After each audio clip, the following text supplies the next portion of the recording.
In Marvel, Perelman had foreseen his own mini Disney, which you no doubt know is a massive corporate empire, with everything from their classic roster to the new Star Wars franchise, a company so huge that, this is absolutely true, they bought our old hosting company, Blip, apparently as part of some massive collection of deals going on, and then shut us down, which I'm fairly certain was the plot of one of their own villains in Who Framed Roger Rabbit.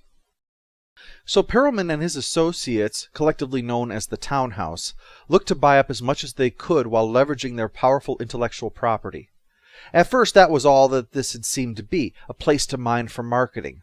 But when the books started to sell, a sudden change took place. The books became the focus, and bizarre things began happening. Stan Lee had left New York and was doing his part as the face of Marvel in Hollywood. Thanks to his work, there was a Daredevil animated series lined up, and a live-action Black Widow series on a major network. Bevins shot down both deals, his argument being that if the show was a disaster, it would hurt the comic book. Note that it wasn't because he saw it and thought it would be a disaster. It could have been a smash hit or disaster. At that point, it wasn't anywhere close to see more than a hypothetical of what could happen if they made a series. And in any event, disasters were happening all the time without a problem. While New World was still running things, they had sold the film rights to Captain America and the Punisher to Canon Films. Both were such massive flops that, when a graphic novel teamed the two up, Marvel had a joke strip run of Captain America and the Punisher deciding to watch their movies to learn each other's moves, only for each in turn to cringe at how terrible their own movie is. Everyone had a good laugh, and the Punisher soon expanded into a third monthly book, while Captain America continued his solo career and Avengers role as well as frequent crossovers. So instead of exploiting the potential for their characters in new media, the Townhouse began exploiting Marvel's value as a company. They created Marvel Holding Companies, essentially a company tied to Marvel which existed for no other purpose than to sell bonds, junk bonds to be exact. High risk, high yield, that's what they meant. When the maturity date came on those particular bonds, they would be worth a tidy sum, or pittance, or maybe nothing at all. It depended on what happened. Sometimes the money to pay off the junk bonds would be raised through new junk bonds, like the Circle of Life as conceived by a Ferengi. Through these bonds, large sums of cash could be raised for just about anything, although a common tactic was to use that to buy companies, offering large cash buyouts to ensure that the shareholders or owners would just take the money and run. The Townhouse had been cutthroat, perfecting hostile takeovers of companies, or at the very least, settling for greenmail. That's a combination of the words blackmail and greenback, so you get how this was perceived by many. Oftentimes the hero or friend of the hero in comic stories will find themselves on an evil assembly line and witness what their fate will be if not for heroic good fortune at the right moment, although the witness victim had no comfort there. In this case, New World was like that victim. I mentioned that Perelman sold it to Murdoch for a big payday.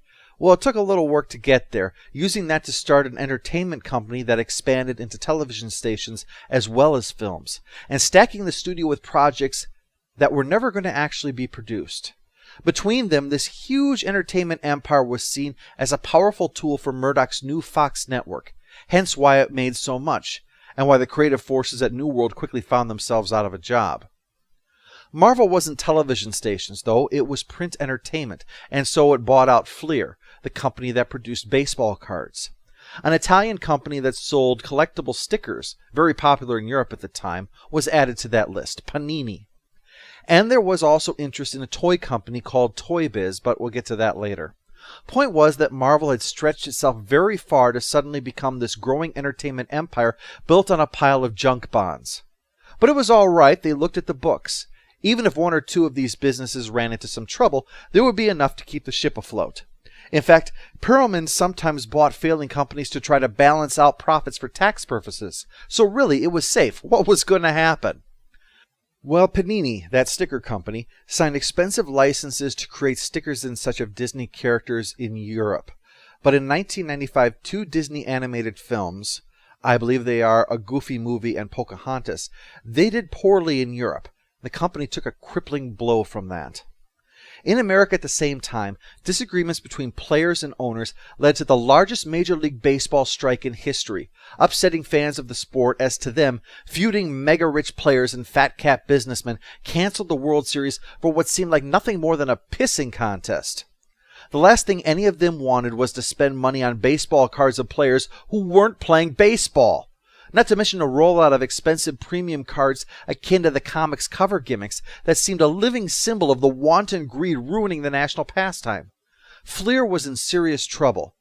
But even those two things, as hard of a blow as they were, could still have been handled so long as Marvel Comics continued to deliver the huge profits that they had been. The success of Valiant that caused those back issues to skyrocket. The huge gains on early issues by star Marvel artists. The inflated prices for guest appearances by suddenly red-hot characters. The highly publicized sales of Action Comics #1 and Detective Comics #27. They all repeated the same mantra. These books make junk bond interest look like a little old lady who keeps her money in a shoebox. So those speculators who saw cover gimmicks and #1s and crossovers and gobbled them up, thinking they were buying gold for the price of paper, were helping to fuel that engine. All those anniversaries, all those image books, all those Death of Superman tie-ins, all those crossovers, they were giving the public what they demanded. Or rather, those with money to take a chance on these books demanded. But the key to understand is that, while there were certainly lots of fans who would buy an extra issue or two to be sold later on, there weren't actually that many buying huge quantities. That came because of another force, distributors, the ones who get the books from Marvel, DC, Valiant, Malibu, and the rest to the stores. They had previously had a very high standard for an outlet to be able to sell their books. But at the same time that this was on the rise, two distributors, Diamond and Capital, lowered the bar substantially, allowing small startups with zero business experience to open their own comic book stores. These were the ones who saw dollar signs when they looked at the phenomenon taking place and leading to a substantial problem. Retailers growing faster than the customer base. In other words, say suddenly 5 comic book stores open in an area, but only one is being run by someone who knows what they're doing. Who is going to be left standing in the end? Probably none of them. The same way that you can still die in a car accident while observing all the rules of the road because of idiots breaking them all, so too can a swath of competitors in a market that barely make a profit crash your business. Combine that with what was happening on the publisher's side. Image and Valiant both emerging with art and story, respectively, that challenged or outdid what DC and Marvel were doing. And the ever-swelling number of modern titles. And events such as Death of Superman and Nightfall at DC. And there was so much out there that, even if it was free, you couldn't find time to read it all. And it was by no means free. With all the reasons to pump up the cover price, some people started to become fed up. It had become impenetrable. Sales by stores rose while demand for the product started to fall. Now feed in the problem Image was creating. Retailers already stretched thin that now had money tied up in books that were showing up so late that the demand was gone by the time they finally arrived, such as the later Deathmate books. The weakest shops went belly up first, which was the first sign that the publishers really took. The warning signs about how gimmicks were causing this was naturally ignored, but sales were taken very seriously. Those shops were no longer buying, so sales were lower. In reaction, the publishers cut down on the number of titles to try to consolidate. But by now the damage had been done.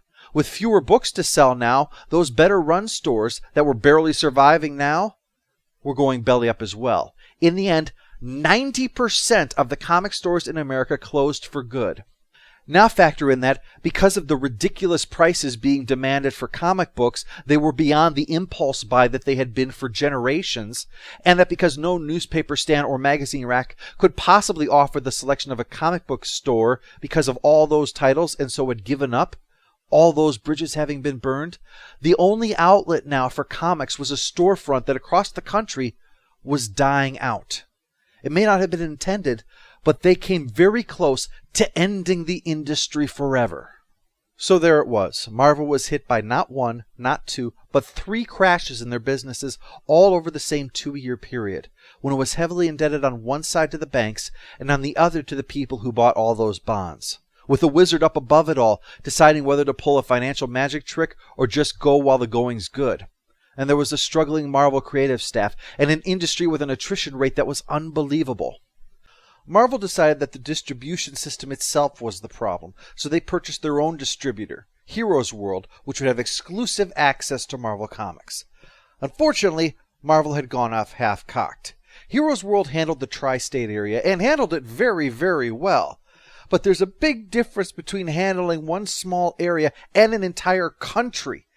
To be the nationwide sole supplier of Marvel Comics, the most popular comics in the country despite all that had happened, required a massive infrastructure that they were clearly missing, despite Ivan Snyder's assurances to the contrary. The sales reps hired on showed up to discover that all Marvel had bought was a telemarketing staff and a warehouse, ill-equipped to meet the demands being placed upon it. Anticipating that there would be growing pains, they did put in a brand new phone system to quickly resolve any problems, which was good because the first month everything went wrong. Books were missing, orders were not arriving, the billing was woefully inaccurate. So many calls were coming into Heroes World to sort this out. Only when they installed that new phone switching service, well, they made a teensy-weensy little mistake. Anyone who has spent any amount of time around a large number of electronic devices knows they generate a lot of heat, right? Well, they housed this brand new phone switching service in a room that was completely without ventilation. You can imagine what happened. The angry calls came in so frequently, they literally destroyed the phone system. Heroes World was off the grid for 3 days as they scrambled to sort it out, while irate dealers and customers were starting to wonder if Marvel books were even worth having anymore. Before the Heroes World announcement, a leaked memo caused panic. The other distributors were guessing what the plan was. Some believed that it was for Heroes World to become the exclusive supplier of all comics. However, Marvel had in fact instructed Heroes World to stop handling non-Marvel books. Now, this could have been to get their ducks in a row before expansion to take all the other companies on board as well. But given Marvel's approach to Defiant Comics, which I'll get to in Part 8, it's more likely that their ultimate plan was to give Heroes World sole access to the most popular comics, put the direct market into the position of purchasing only from them, and thus squeeze the competition out of the business. Either way, the distributors would be destroyed if whatever Marvel was planning actually worked. Diamond and Capital, also known as Capital City, were quick to move, and DC signed an exclusive deal with Diamond. It was a strategic move, knowing that Diamond would be indebted to DC for the act. In fact, there are reports that DC even had, and still has, an option to purchase Diamond. And they included a clause that prevented the reselling of Diamond-distributed comics to another retailer. Now, this may sound unimportant, but what it did was prevented sub-distributors from serving an area, which helped DC but hurt the stores. The reason the exclusive deal was a concern was because the more you order from a distributor, the better deal you got, a bulk discount. Going with multiple distributors wasn't just inconvenient, but you were buying the same number of books as you had been, but from multiple distributors, so you no longer had that bulk discount going for you. Now, a sub-distributor could order from multiple distributors in bulk because they would then be selling to multiple stores in an area. But DC's clause for Diamond nixed that. You wanted a deal on DC's books, you had to buy their books in bulk, not them and someone else's too. Both Diamond and Capital City wooed the 3 remaining big companies, Image, Valiant, and Dark Horse. Capital City didn't offer as good of terms as Diamond though, so in the end, Image and Dark Horse left and went to Diamond, which was a mistake. Capital City was mortally wounded and bought out by Diamond, but this also meant that when the time came to renew the deal with Diamond, those companies suddenly found themselves lacking any leverage. Diamond was the only game in town now. Capitulate, or find your stuff listed alongside the self-published indie books. Of course, this sounds like an antitrust case waiting to happen, and a few years later, the Department of Justice began asking a few questions about it, but were persuaded not to probe further because Diamond had now become the life support system of the entire industry. Anything done to Diamond could finish off comics for good. Yes, things had become so badly damaged that a corporate monopoly is the hero. How sad is that? And it's all thanks to the Heroes World mistake, causing distributors and retailers alike to close their doors forever. Marvel had discovered the patient's heart had stopped and tried to restart it with a bullet. At the same time, Marvel purchased Skybox, a creation of the NBA to create basketball cards. They merged it with Fleer to create Fleer Skybox. The reasoning was the same as buying Heroes World. Buy a second business to prop up the one that is struggling. But once again, all it did was make things worse. In addition to buying Skybox, they needed to pay exorbitant license fees, and so were still struggling. It was like every time Marvel had fallen into a deep pit, they decided to dig their way out. In yet another act of desperation, they began working on Marvel Mart, a way to sell exclusive products to bypass distributors and retailers. A distributor acquired word on this and leaked it to retailers in an attempt to rally them against what risked destroying the direct market completely, striking a blow when it was already on life support. Marvel eventually nixed the idea, but the distributor was blacklisted by Marvel. An atmosphere permeated the upper management that to fix this crisis demanded tighter leashes. Employees who discussed things that haven't been approved would be fired, outsiders punished in whatever way could be found. Marvel's image was so badly damaged, Spider-Man was less the flagship character than Doctor Doom in people's minds. Another fine example of this happened with Capitol. They were still struggling to stay afloat, having snagged a few small-time companies, but Diamond had 4 of the 5 major ones and Heroes World the largest. However, it was also clear that Heroes World was woefully ill-equipped for the task at hand. So Capitol approached Marvel to perhaps use some of their facilities and personnel to help Heroes World work through their growing pains. After all, it made sense. Capitol had infrastructure but little product, and Heroes World had product but little infrastructure. For Capitol, it was hoped that they could ride out this rough patch and hope things returned to normal again, leave this all as a failed experiment.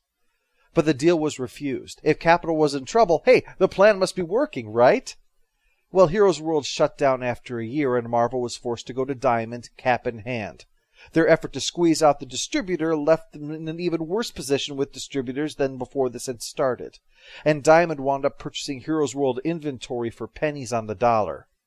By the time the dust cleared, the inevitable had happened.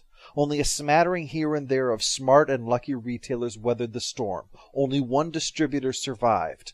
The publishers were left reeling. And in the midst of all of that, the creative forces tried to do their medium justice, to produce the kind of work that had drawn that interest in the first place. A glimpse of that comes in our next chapter, Maximum Clonage.